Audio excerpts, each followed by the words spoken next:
मुसलमान कुफार से जंग लड़ते थे तो माल गनीमत के तौर पे मुख्तलिफ़ चीज़ें आ जाती थी, माल भी आ जाता था, कुछ ख़वातीन भी आ जाती थी जिनको लोंडियाँ गुलाम बना लिया जाता था। तुमने दरख्त भी नहीं काटने, वहाँ पे इमलाक को नुकसान नहीं पहुँचाना, बेकसूर ख़वातीन पे आपको इजाज़त देगा कि आप जाएँ पकड़ के ले आएँ।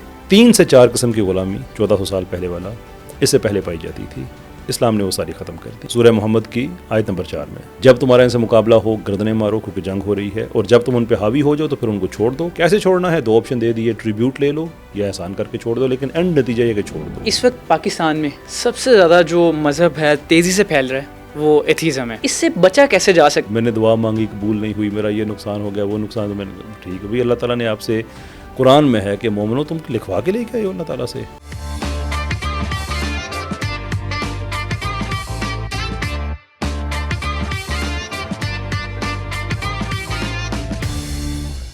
जब मुसलमान कुफार से जंग लड़ते थे और जंग जीत जाते थे तो माल गनीमत के तौर पे मुख्तलिफ़ चीज़ें आ जाती थी, माल भी आ जाता था, कुछ ख़वातीन भी आ जाती थी जिनको लोंडियाँ गुलाम बना लिया जाता था।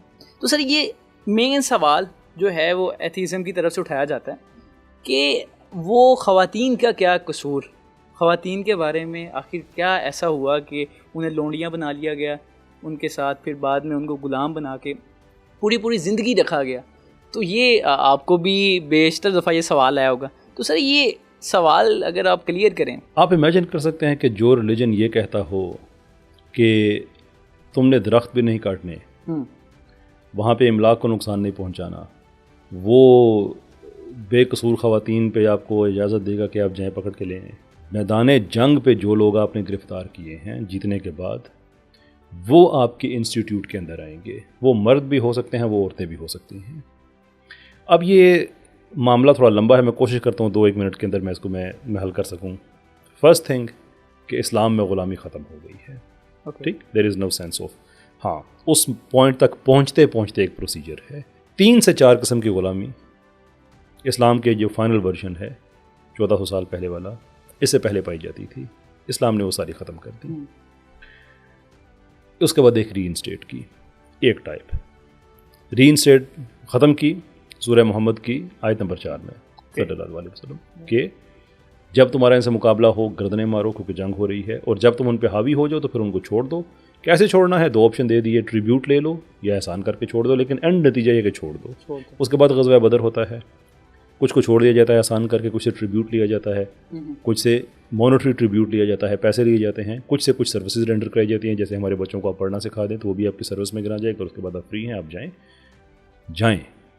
लेकिन जो यानी कि जो मैदान जंग में भी आपने पकड़े हैं वो भी आपने छोड़ देने हैं। लेकिन इसको फिर रीइंस्टेट इसलिए किया गया कि इससे एक पावर इम्बैलेंस क्रिएट होता है कि जहाँ मुसलमान जंग जीत जाएं वो उनको जाने दें, जहाँ कुफार जंग जीत जाएं वो मुसलमान औरतों मर्दों को कैदी गुलाम कनीज़ें बना लें। तो ये ठीक नहीं है। इस्लाम ने अपना यूनिलैटरल डिक्लेरेशन दे दिया पहले, लेकिन इसको किसी ने एक्सेप्ट नहीं किया।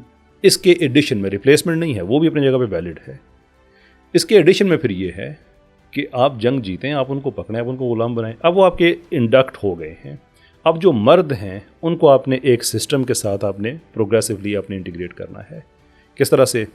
नंबर 1 ये कि आपने उनसे उनकी बर्दाश्त से ज़्यादा काम नहीं लेना है।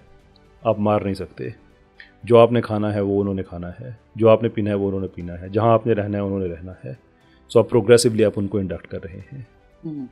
जो औरतें हैं आप उनको बेच नहीं सकते हैं, यानी कि जो मंडियाँ लग रही हैं और ये वो सारा उस तरह से नहीं, सिवाय उस स्किल्ड के जिसकी मंडियाँ यूरोप में आज भी हैं। By the way employment agencies वहाँ पे आज भी हैं। ओ या मैं खुद एजेंसीज़ में मैं बड़ा अर्सा वहाँ पे जाके उनके रिसेप्शन पे जाके बैठ रहा हूँ। वो फैक्ट्री फ़ोन करे थे, बंदा बैठा चाहिए। तो दैट टाइप ऑफ लेबर वो दुनिया में वो आज भी है। लेकिन ऐसा नहीं है कि प्रोस्टिट्यूशन हो रही है और बिक्री, ये सारा ख़त्म इस्लाम ने कहा, ये नहीं होगा। वो जो ख़वातीन होंगी वो तुम्हारी कॉन्कुबाइंस होंगी। कॉन्कुबाइन जो है वो वाइफ का एक वर्जन होता है।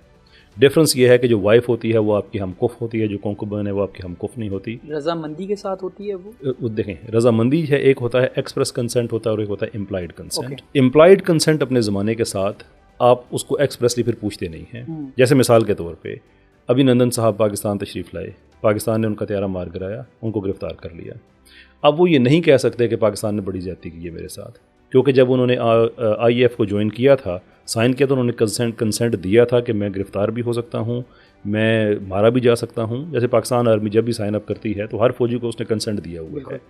बॉक्सिंग मैच में आप जाएँ तो एक बॉक्सर दूसरे को विवाद में FIR नहीं करा सकता कि तुमने मौका ज़्यादा मार दिया था, कंसेंट उसने दिया हुआ है कि this is what it is. तो उस ज़माने में जो मैदान जंग में औरतें आती थीं वो 4 से 5 कंसेंट दे के आती थीं कि अगर हम पकड़े गए तो हमसे प्रोस्टिट्यूशन भी कराई जा सकती है, हमें बेचा भी जा सकता है, हमसे उस ज़माने में एक कॉन्सेप्ट हुआ करता था सीज़न पे लोन देना कि जासूसी वगैरह कराना दूसरे से, हमसे वो भी कराया जा सकता है। ये सारे कंसेंट थे।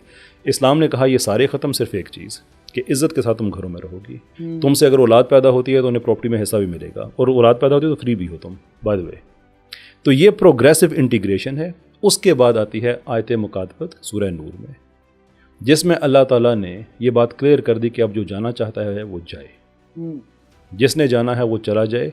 और ये बाइंडिंग है जो भी उनका एम्प्लॉयर है उस पर कि वो ना नहीं कर सकता स्वाय कंडीशन के कि अगर जो भी वहाँ पे आपका जो गुलाम काम कर रहा है, जो कनीज़ है, अगर वो एक क्रिमिनल माइंडेड है और उसके छोड़ने से सोसाइटी का नुकसान हो सकता है, तो ये आपने चीज़ देखनी है कि उसमें खैर है। लेकिन उसका फ़ैसला आपने नहीं करना है। अगर डिस्प्यूट हो जाता है तो वो फैसला भी काजी करेगा, अदरवाइज़ तो हर एम्प्लॉयर कहेगा नहीं मैं खैर नहीं देख रहा। अब उसके बाद वहाँ पे कोई रहे कोई ना रहे, ये उनकी अपनी मर्ज़ी है। लेकिन इस्लाम ने ये सारा एक प्रोग्रेसिव सिस्टम इंटीग्रेशन का करके उसके बाद आज़ादी दे दिया कि आप जाएँ, आप किसी को रख नहीं सकते, जो जाना चाहता है वो फ्री है। ये है वो सारी बात। अब मुझे बताएं कि आज हमारे पास जिनेवा कन्वेंशन है। जिनेवा कन्वेंशन एक तक ऑलमोस्ट जो स्पिरिट है, जो आगे मैंने सूरह मोहम्मद सल्लल्लाहु अलैहि वसल्लम की आयत नंबर 4 बताई, उससे अकॉर्ड करता है। अब मुल्हिदीन जिस चीज़ पे एतराज़ करते हैं, अगर आपके इदारे 1400 साल बाद वहाँ पे पहुँचे हैं तो हम तो पहले ही वहाँ पे खड़े हुए हैं कि भाई छोड़ने को तैयार हैं। लेकिन ये यूनिलैटरल एग्रीमेंट होना चाहिए, माफ़ी चाहता हूँ, बायलैटरल होना चाहिए। 3 पार्टीज़ हैं, ट्राईलैटरल होना चाहिए, ज़्यादा है तो यूनिवर्सल होना चाहिए कि फिर सब इस पर साइन अप करें कि जिसके कैदी पकड़े जाएंगे वो छोड़ देगा। क्योंकि मुसलमानों पे हुक्म है कुरान में कि मुसलमानों अपने अहदों को पूरा करो। हम ये अहद हमने किया हुआ जिनेवा कन्वेंशन में, we are absolutely fine with it. Sir बस इस टॉपिक को क्लोज करेंगे। सर इस वक्त पाकिस्तान में सबसे ज़्यादा जो मज़हब है तेज़ी से फैल रहा है वो एथीज़म है। मैं देख रहा था 0.02% पाकिस्तान में अब लोग हो गए हैं जो कि एथियस्ट है। वेरीफाइबल फैक्ट्स नहीं है ये गूगल जो दे रहा है। अच्छा सर, इससे बचा कैसे जा सकता है? और दूसरे नंबर पे हमारे इससे ज़्यादा भी दे देगा। मेरी अर्ज़ सुनिए, हमने ये एथियस्ट का जो उनकी स्ट्रेटजी है एथिज़म को फैलाने की, वो ये है कि आप किसी तरह से तासुर फैला दें कि पाकिस्तान में एथिज़म बड़ी तेज़ी के साथ फैल रहा है। अच्छा, मैं यही आपसे जानना चाहूँगा कि एथियस्ट जो हैं वो इसको कैसे फैलाना चाहते हैं? हमारे जो नौजवान हैं उनके दिल में घर कर रहा है ये। मेरे जानने वाला एक दोस्त है, वो भी जो है फंस गया, अगर मैं उसको सादा अल्फाज में कहूँ तो। ये कैसे फंसाते हैं, कैसे लोग इसकी तरफ जो है राग़िब होते हैं, ये ज़रा इस पर देखिए। ये पूरा एक होलिस्टिक एक्सपीरियंस है। ऐसा नहीं होता कि एक इंसान अचानक अपना मज़हब छोड़ना बड़ा मुश्किल काम होता है।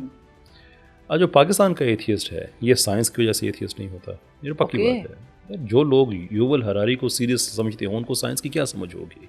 Yuval Harari a sensationalist and a fiction writer who occasionally uses science, जो ये समझता है कि एक एक्सीडेंटल म्यूटेशन हुई जिससे हम में कॉन्शियसनेस आ गई। That is the guy we are talking about। तो जब आप उसको सीरियस लें तो उसका मतलब है कि आप साइंस की वजह से तो एथियस्ट नहीं हुए हैं, क्योंकि साइंस की वजह से एथियस्ट होने का मतलब है कि आपने साइंस पढ़ी है, आपने साइंस पे क्रिटिक पढ़ी है, आपको फिलॉसफी ऑफ साइंस का पता है। जो थ्योरीज आप देख रहे हैं आपके सामने हैं, आप ये देखते हैं कि ये थ्योरी जो है ये रियलिज्म के कैंप की है या इंस्ट्रूमेंटलिज्म की है। You have to go through all those things. Pakistan में लोग एथियस्ट होते हैं आमतौर पर 2 वजूहात की बिना पे। आइदर पर्सनल कोई उनका ग्रज होता है, जैसे हम एक खातून को जानते हैं जिनकी शादी उस जगह नहीं हो सकी जहाँ वो करना चाहती थी, तो उनका मैं एथियस्ट हूँ, तो अल्लाह तू अपना दीन खोल रख, मैं नहीं मनती। अगर आप कुछ बताना चाहें इस बारे में, ये कॉन्फिडेंशियल बात है, अगर हम नाम बताए बगैर अगर इसको हाँ, मतलब मैं आपको ऐसे बहुत से केसेस हैं कि मैंने दुआ मांगी कबूल नहीं हुई, मेरा ये नुकसान हो गया, वो नुकसान, मैंने ठीक है भाई, अल्लाह ताला ने आपसे कुरान में है कि मोमिनो तुम लिखवा के लेके आए हो अल्लाह ताला से, ये क्या बदतमीज़ी है भाई। एक सिस्टम के अंदर हो तुम, तुम्हारी हर दुआ को इज़्ज़त बख्शी जाएगी, किसी को इज़्ज़त बख्शी जाएगी वो दे के जो तुम चाहते हो, किसी को इज़्ज़त बख्शी जाएगी तो उससे बेहतर दे के, कोई इज़्ज़त बख्शी जाएगी उसको हशर के दिन के लिए सेव करके। तुम ये ना सिर्फ ये कि तुम दुआ करते हो, बल्कि अल्लाह ताला को साथ टाइम फ्रेम भी देते हो कि अल्लाह ये इतनी देर के अंदर अंदर होना चाहिए। अल्लाह कहता है लोग आई डोंट केयर,